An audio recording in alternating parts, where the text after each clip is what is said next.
Well, the Indiana Fever seem to be hitting their stride, and they were putting down the most points of anybody. They are the highest offense team in the league right now. They put down over 100 points for the fourth time in a row. They have done that 12 times this season, making it a record. And Caitlin Clark was in her bag. She put down 32 points, 4 rebounds, 7 assists.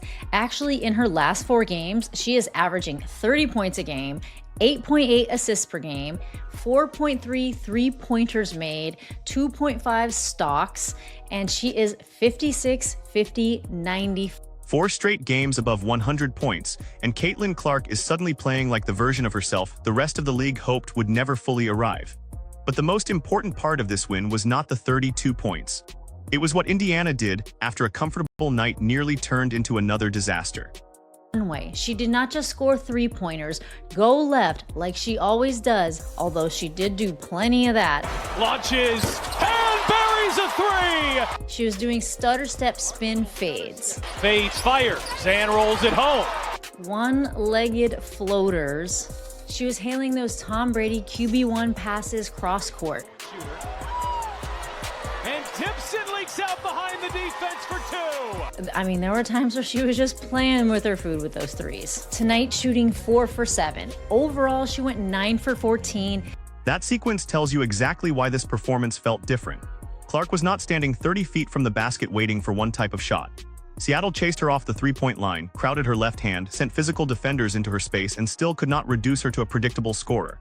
She hit deep threes, but she also used changes of speed, spin moves, floaters, transition reads, cross-court deliveries, and cuts behind the defense. She finished 9 of 14 from the floor, 4 of 7 from 3, and 10 of 10 at the line. That is not empty volume. That is controlled efficiency from a guard who was dictating where the game was played. And there is a larger question hanging over all of this. Is this simply a 4-game heater against a softer part of the schedule, or are we watching Indiana's offense transform into something the league will not be able to solve by playoff time? Do not answer that yet, because the part that should concern Indiana comes later. They looked unstoppable while building the lead. What happened after that exposed the one weakness that could still erase everything they are creating. She got to the line 10 times and sank all 10 of them, but I gotta give the rest of the Indiana Fever credit because they shot 26 free throws and missed 0. Count them, none of them. And tonight, she didn't go crazy, and we all love Big Four. I love Flau'jae Johnson, but she was kind of hacking Caitlin a little bit. As a matter of fact, there were some calls on Caitlin, definitely worth challenging a little early when they were up by 20 points, which, by the way, let's talk about the Indiana Fever giving up these large leads. I mean, they gave up a 20-point lead to the Seattle Storm. It was within a bucket. The Seattle Storm fought tooth and nail for that. 26 free throws, 26 makes. That detail might look less exciting than a logo 3, but it was one of the biggest reasons Indiana survived. Free throws are where a fast, aggressive offense converts pressure into guaranteed points. When Seattle tried to increase the physicality, Indiana did not lose control or begin forcing desperate shots. The Fever kept attacking, reached the line, and refused to waste a single opportunity. It also matters because Clark has spent much of her career hearing that she relies too heavily on jump shots. In this game, she reached the line 10 times and converted every attempt. Seattle could not simply run her away from the arc because she was willing to absorb contact, protect the ball, and make the defense pay. But the Fever were not perfect. They were up by roughly 20, had Seattle under pressure, and then allowed the Storm to turn a comfortable game into a one-possession fight. That is where the mood changed. Indiana went from playing freely to playing as though the clock had become an opponent. The Fever have experienced versions of this before. A large lead creates the temptation to slow down, protect the ball, and survive instead of continuing to attack. The passing becomes more cautious. The spacing tightens. Possessions begin later in the shot clock. Suddenly, the same offense that looked impossible to guard starts helping the defense. Seattle deserves credit for forcing that transformation. The Storm did not accept the scoreboard. They increased the pressure, attacked mismatches, and made Indiana prove it could finish. That challenge eventually became more revealing than the initial scoring explosion. Cavs. They are probably my second favorite team at this point in time. Everyone is just so likable on that team. Natisha Hiedeman hugging Caitlin Clark after calling her the president. Caitlin Clark giving her a pair of her blue CC1s. She did not wear them tonight. I wouldn't either if I was her opponent.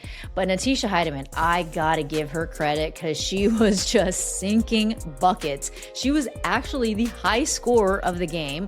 Unfortunately, did not result in a win for the Seattle Storm. She came away with 33 points. She also had 6 rebounds. Natisha Hiedeman was the reason Seattle remained alive. She scored 33 points, grabbed 6 rebounds, added 4 assists, and did it without committing a turnover. More importantly, she kept delivering whenever Indiana appeared ready to create permanent separation. Every time the Fever threatened to close the door, Hiedeman found another opening. That performance changed the pressure on Clark. This was no longer a night where Indiana could celebrate an early lead and coast through the final quarter. Clark had to continue answering a guard on the other side who was producing at an elite level. Hiedeman's success also exposed a defensive concern Indiana will eventually face against stronger teams. The Fever can generate enough offense to overpower mistakes against many opponents, but elite scoring guards will punish every late rotation, every soft screen coverage, and every transition breakdown. Minnesota, New York, Las Vegas, or any disciplined postseason opponent will not always need 110 points to beat Indiana. Sometimes they will simply wait for Indiana's defense to lose focus for 4 consecutive possessions. Seattle almost turned that pattern into a comeback. The Storm lacked the final execution, but they showed how quickly Indiana's control can disappear when an opposing guard attacks without hesitation. This is why the final score alone does not explain the night. Indiana's offense looked championship level for stretches. Its game management still looked vulnerable. To the foul early on in the game that was called on Caitlin Clark. She wanted it to be a challenge. It wasn't a foul, but you know what? That's okay. I totally get it. They were up by 20. Too early to call. A lot of people might disagree with me on that. I also do happen to think Stephanie White should be, challenging things for Caitlin more often. But in this instance, I don't think it was I don't think the timing was right. But Flau'jae Johnson was on Caitlin all game. She was hooping. She was also missing a lot. What did she get tonight? She's 4 for... The officiating became another test of Clark's control. There was contact she believed deserved a different call, and there were moments when she wanted Stephanie White to challenge. Earlier in her career, frustration could remain with her for multiple possessions. She would continue talking, the defense would load up, and the emotional argument would become more important than the next read. This time, she largely kept moving. That matters because Clark entered the night with 7 technical fouls, according to the report discussed in the source video, leaving her one away from an automatic 1-game suspension. Whether people agree with every technical is almost beside the point now. The threshold does not care whether the previous calls were soft, controversial, or justified. One more emotional moment could remove her from a game Indiana cannot afford to lose. Seattle understood that pressure. Physical defenders stayed attached to her, challenged her space, and forced her to decide whether each collision deserved a reaction. Clark's best response was the scoreboard. She kept creating points without giving the officials an easy opportunity to become part of the story. And that emotional discipline may be as important as any improvement in her shooting. The Fever do not only need Clark available.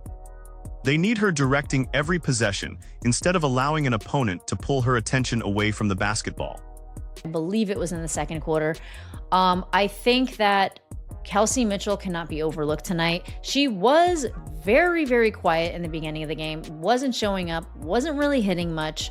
And then I mentioned this in my live. I'm like, do not count Kelsey Mitchell out. Like when Caitlin is not in, AB is not in, she gets a fire lit under her butt and she just heats up.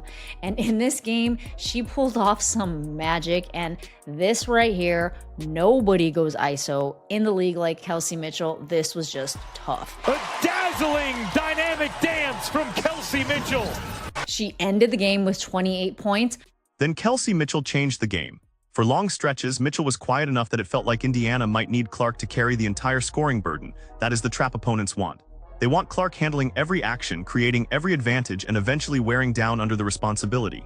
Mitchell refused to let the game remain that simple. She finished with 28 points and delivered some of Indiana's most difficult isolation baskets. Her ability to manufacture offense without requiring a perfect screen or a perfectly timed pass is essential when the structure of a possession breaks down. Clark creates order. Mitchell can create points from chaos. The pairing becomes dangerous because defenses cannot use the same solution against both players. Trapping Clark may remove the ball from her hands, but it creates space for Mitchell to attack a rotating defense. Staying home on Mitchell gives Clark more room to manipulate the screen. Switching can produce a mismatch. Going under invites the 3, chasing over opens the lane. Mitchell's third longest streak of 20-point games in league history, as described in the source, is more than an individual achievement. It represents stability. Clark can have a possession where the defense wins. Indiana can lose Aaliyah Boston to an injury. The half-court offense can stall. Mitchell still possesses the footwork and confidence to rescue a possession. That is why this team's ceiling cannot be evaluated by Clark alone. Her brilliance raises the offense, but Mitchell's presence prevents the entire system from collapsing whenever Clark gives up the ball. In the near future, in my humble opinion.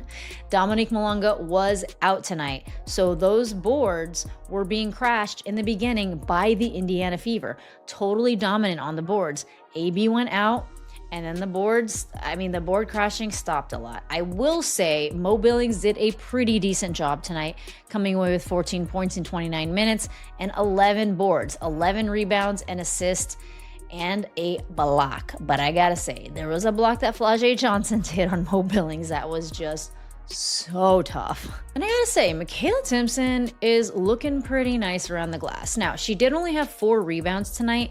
I think it should have been a little bit more. She was in for 28 minutes. The injury to Aaliyah Boston changed the physical balance of the game immediately. Boston played only 11 minutes before going down after appearing to hurt her knee. She was later seen smiling and returned to the bench without an obvious ice wrap, which gave supporters some reason for cautious optimism. But until the team provides a formal evaluation, no one can responsibly declare the injury minor. Before leaving, Boston had already scored 11 points, including a 3. Her production was important, but her absence revealed something deeper. Indiana's rebounding control weakened. Seattle found more freedom around the rim. The Fever had to reorganize lineups that were designed to function with Boston anchoring the interior. Monique Billings responded with 14 points and 11 rebounds, giving Indiana desperately needed physicality. That contribution prevented Boston's exit from becoming an immediate collapse. Billings pursued the ball, created extra possessions, and gave the Fever a reliable presence near the basket when the rotation was suddenly under stress. Still, replacing Boston is not simply about matching her rebound total. She creates screens that allow Clark and Mitchell to turn the corner. She can finish in traffic, punish smaller defenders, facilitate from the elbow, and force the defense to respect the interior. When she leaves, the geometry of the offense changes. Indiana can survive a game without her through collective production. Surviving a difficult stretch of the schedule would require something more complicated. Billings would need to maintain her rebounding. Maisha Hines-Allen would need to give dependable minutes. The guards would have to defend better at the point of attack so the frontcourt is not constantly cleaning up penetration. Boston's status therefore becomes the first major consequence of this win. The Fever proved they can adjust for one night. They have not yet proved the same adjustment can hold against the best teams in the league. I'd be remiss if I didn't talk about Sophie Cunningham. I mean, she just got in there and just started drilling threes. Here is a shot from Padocast Sports. He's another YouTuber, great guy. You should go check his YouTube out. He was sitting front row and was able to capture Sophie drilling it right here.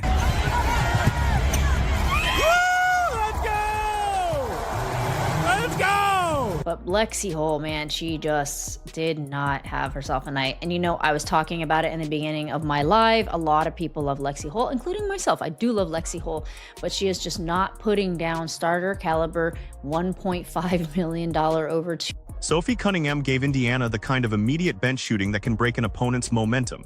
She entered, found space, and drilled threes without needing several possessions to establish rhythm. That is valuable on a team built around constant pressure. When Clark draws 2 defenders and delivers the ball to the weak side, the next player cannot hesitate. The advantage may only exist for half a second. Cunningham's willingness to fire keeps the floor stretched and forces defenders to reconsider how aggressively they can help. Lexi Hull's night created the opposite conversation. Hull played 16 minutes and did not score. She collected 3 rebounds and offered some disruption defensively, but a starter with a significant contract will naturally face questions when the offensive impact disappears. This does not mean Hull has no value. Her energy, movement, and willingness to take difficult defensive assignments remain useful. The problem is consistency. Indiana's offense is at its best when every player on the floor becomes a credible decision-maker. A defender who can ignore one shooter gains permission to crowd Clark's driving lane or sit in Boston's space. Even a player who receives only 5 shots can affect the entire offense by making the defense believe those 5 attempts are dangerous. Hull does not need to become a 20-point scorer. She does need to punish teams that treat her as the place where possessions can safely end. Against Seattle, the Fever produced enough elsewhere to cover that absence. Against a more disciplined defense, one non-threatening spot can be the difference between a clean Clark drive and a crowded turnover. The competition for those wing minutes should therefore be real. Cunningham's shooting, Hull's defense, and the matchup in front of them all matter. Reputation cannot determine the rotation. Production and fit have to decide it. And though Aaliyah Boston was only in for 11 minutes before she went down and like really hit her knee, later on she was seen smiling, so that's good. Her knee wasn't wrapped with ice, so hopefully she'll be maybe just out for the next game, which is Portland Fire on Friday, and then be able to be in for the Lynx on August 2nd. But it's good that it wasn't wrapped. It's good that she went back out with the team, sat on the bench. I am just hoping that, you know, she just fell down really hard and she needs a little rest. But she did come away with 11 points, including, of course, a 3-point shot, AB3. But AB being out means we are definitely going to be seeing more Myisha Hines-Allen. I don't exactly know why she hasn't been getting a lot of minutes in the last few games. Boston's return to the bench was encouraging, but the Fever cannot build their next plan around optimism alone. The upcoming schedule creates an uncomfortable decision. Indiana can prioritize the immediate result and attempt to bring Boston back quickly, or it can protect the larger season and give the knee enough time to be properly evaluated. The correct answer depends on information the public does not yet have, but the principle should be obvious. A regular season win is not worth turning a manageable issue into a long-term injury. Myisha Hines-Allen becomes particularly important in that calculation. She scored 5 points in 11 minutes and made a 3, showing that she can contribute without dominating the ball. Her occasional missed finishes near the rim remain frustrating, but expanded minutes could help establish rhythm that is difficult to develop through short, irregular appearances. The Fever may need to simplify her responsibilities. Rebound, set physical screens, sprint into early position, take open threes without hesitation, finish through the defender instead of trying to avoid contact. A reduced role can often create more consistent production because the player knows exactly what the possession requires. This is also where Stephanie White's rotation management will be judged. Depth only becomes real when players are prepared before an emergency. If Hines-Allen, Billings, or other reserves receive inconsistent roles for weeks, it becomes harder to demand immediate precision when a starter goes down. Indiana's offensive explosion has hidden some rotation questions. Boston's injury has now forced those questions into the open. And there has been a lot of talk about the, I guess it was called the anti-trans rally that was happening outside of, I forgot what the stadium's called in Seattle, but I don't necessarily think it was an anti-trans rally because I looked it up. I tried to find everything that I could about it.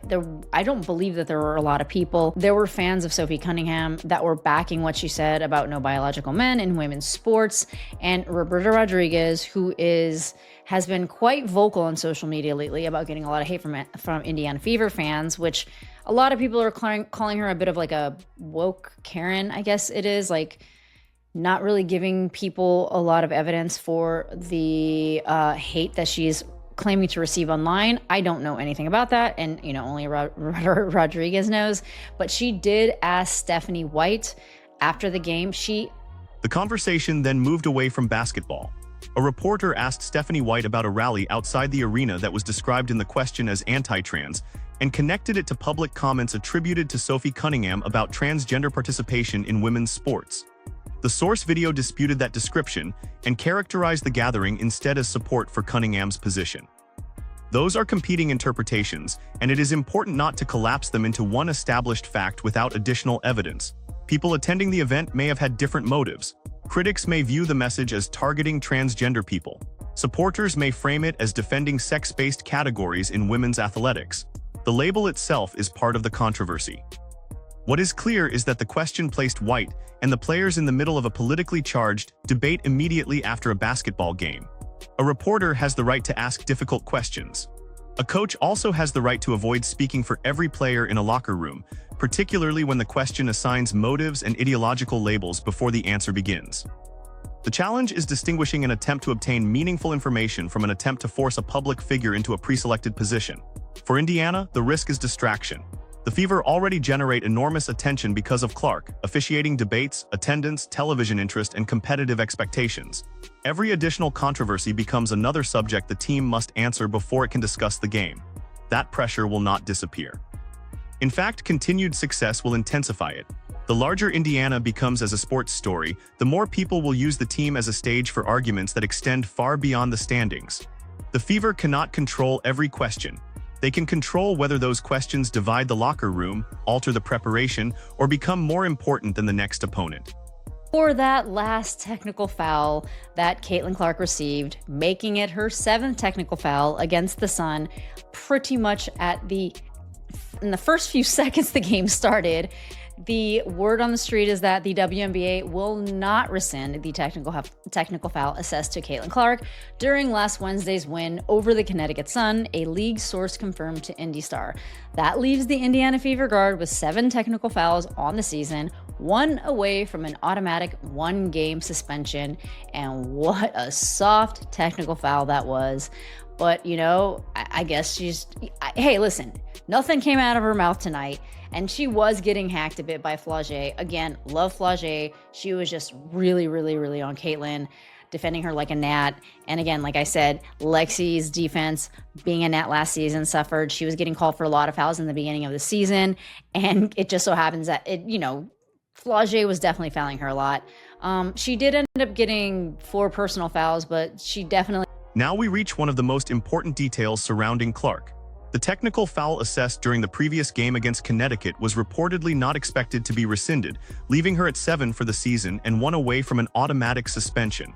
That means every opponent now knows there is another way to affect Indiana without stopping Clark's jump shot. They can test her patience. A defender can hold an extra second, bump her after the whistle, challenge every drive, and wait for frustration to create the reaction the scoreboard could not. It does not require a dramatic confrontation. A quick gesture, an argument, or 1 sentence directed at an official could be enough. Clark's restraint against Seattle therefore deserves attention. She faced persistent pressure and believed at least 1 call should have been challenged. Yet the night did not end with another technical. She allowed Mitchell's scoring, Indiana's free throw execution, and her own shot making to provide the response. But restraint does not mean passivity. Clark still has to communicate with officials and advocate for space to land, freedom of movement, and consistent contact standards. The difference is timing. During live action, the next possession must remain the priority. During dead balls, the captain or coach can make the argument without gifting the opponent a future advantage. Stephanie White also carries responsibility. When a challenge is justified and strategically appropriate, using it can show the team that the coaching staff is protecting its players through the available process. That support may reduce the feeling that Clark has to fight every battle personally. This is the real payoff hidden underneath the 32 points. Clark's greatest improvement may not be another foot of shooting range or a new finishing move. It may be understanding that opponents benefit whenever her emotion becomes easier to manipulate than her defense. If she controls that part of the game, teams lose one of the few weapons they still possess against her. I have been waiting for post-All-Star break Indiana to show up. That was what just blew all of our minds in 2024. And, I think everyone's kind of clicking. Sophie had mentioned it. She mentioned that this Indiana Fever team, she knows they can do it. They hadn't been clicking. She said she started feeling that, the rhythm started happening for the team. So we might see good things. Now, I will also caveat this by saying this has been the easiest part of the season for the Indiana Fever. It only gets harder from here. I mean, aside from playing the Portland Fire coming up next in a couple of days, they are going to be playing hard. So are the Fever finally becoming the team everyone expected after the All-Star break? The evidence is getting harder to dismiss. 4 consecutive games above 100 points is not a random accident. 12 such performances in the season, described in the source as a record, indicate an offensive identity. Clark is controlling tempo and scoring efficiently. Mitchell is delivering elite secondary creation. Boston has expanded her offensive threat when healthy. Cunningham provides immediate spacing. Billings can stabilize the rebounding. The pieces are beginning to perform connected roles rather than simply sharing the floor. But this is where the schedule becomes the judge. The Fever's recent opponents have allowed them to build confidence, increase pace, and solve problems without facing the most punishing version of every mistake. A matchup with Minnesota changes that environment. The Lynx are disciplined, well-coached, and far less likely to give Indiana easy possessions after breakdowns. They can force a team to execute in the half-court, defend multiple actions, and remain mentally sharp for an entire game. Against that type of opponent, Indiana cannot rely on one explosive quarter. It cannot surrender a 20-point lead and expect to recover through free throws. It cannot leave a high-level guard unattended after a screen. It cannot allow the offense to become passive when Clark gives up the ball. And it certainly cannot afford to lose Clark to a technical foul suspension during the difficult portion of the schedule. The Seattle game showed the ceiling and the danger at the same time. The ceiling was obvious: 32 from Clark, 28 from Mitchell, perfect team free throw shooting, adaptable bench production, and enough offensive power to survive an opponent's 33-point performance. The danger was just as real. Boston's knee, inconsistent wing production, defensive lapses, and another large lead placed at risk. That combination is what makes Indiana fascinating. This is no longer a rebuilding team searching for proof it belongs. It is a dangerous team learning how to handle the consequences of its own power. Scoring 100 can make a team look dominant. Closing a game cleanly is what makes that dominance trustworthy. The next step is not asking Clark to score 35 every night. The next step is preserving leads without losing aggression, defending without relying on late recovery, and maintaining the same offensive purpose when the game slows down. Mitchell must remain involved before the emergency arrives. The frontcourt must protect the glass if Boston misses time. The wings must provide enough shooting that defenses cannot overload Clark's side of the floor. Most importantly, Indiana must prove its identity travels against elite competition. If the Fever beat Minnesota while executing those details, this run becomes more than a hot streak. It becomes evidence that the league's most explosive offense is developing the discipline required to contend. If they fall back into old habits, Seattle will look less like a statement and more like a warning they barely survived. So which version of Indiana do you believe is real? The offensive machine that can overwhelm anyone, or the team that still gives opponents one final opening? Put your choice in the comments, subscribe for the next breakdown, and tell me whether the Fever are ready to challenge the league's best or still one major adjustment away.